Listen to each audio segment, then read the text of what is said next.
Our final speaker this morning is Julia Robinson.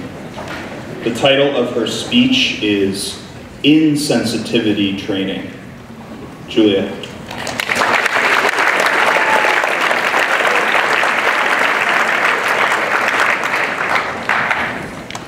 In 2012, Joshua Oppenheimer directed a documentary film entitled The Act of Killing.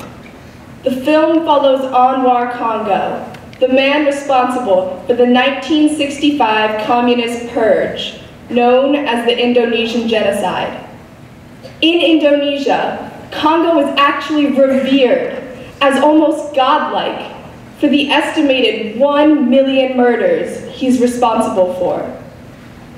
The film explores how the events of 1965 affect modern Indonesian culture, how trivial and humorous people consider these killings, how casual they are in discussing the slaughter of ordinary people.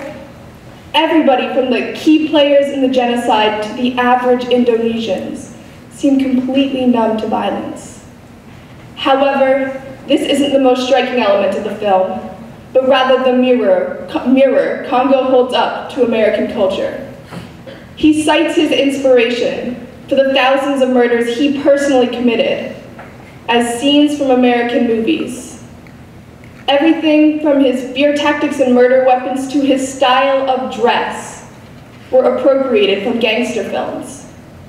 It seems as though this Indonesian culture, which normalizes violence to such an extreme extent, was only looking to us for an example.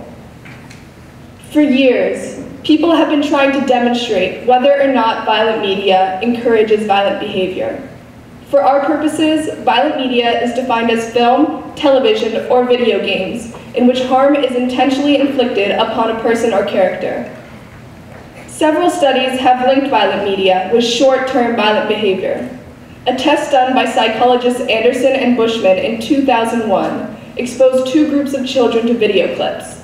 The first group watched non-violent clips. The other group watched violent clips. In examining both groups' behavior immediately afterwards, the psychologists found those exposed to the violent media to be far more aggressive than those in the control group, supporting a link between violent media and immediate behavioral violence.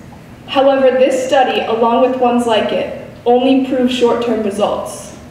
Economists Gordon Dahl and Stefano Della Vigna actually argued violent media discourages violent acts.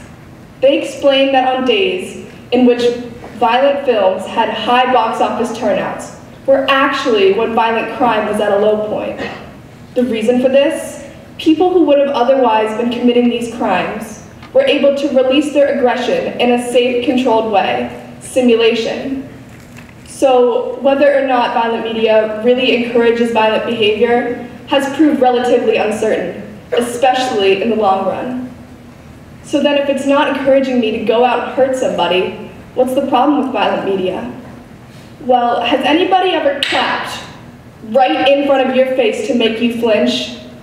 And maybe they did that over and over again, and each time they did, you flinched a little less, until you possibly stopped flinching altogether? That's the problem with violent media. It desensitizes us to real-life violence. Every time we see that gruesome scene in our favorite horror movie, we become a little more comfortable with it. The idea of intentionally hurting one another begins to feel more normal.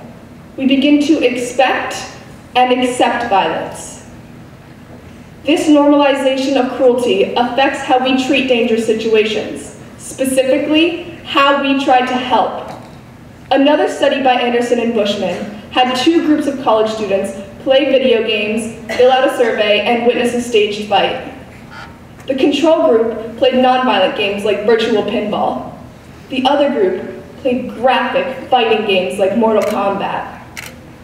The survey that followed was partially an artifice. The subjects were told they were taking part in a study to see what types of games appealed to what types of people. But it also gave the researchers crucial information about what types of games the subjects were regularly playing. After the survey was completed, an audio clip was played outside the room to make the subjects believe there was a person breaking another person's ankle just past the door. Those in the violent gang group were less likely to recognize this incident as an emergency, which made them less likely to realize the responsibility to help, which finally made them less likely to actually help. The researchers saw a similar pattern to an even greater extent when comparing the results of those who regularly played shooter games and those who didn't.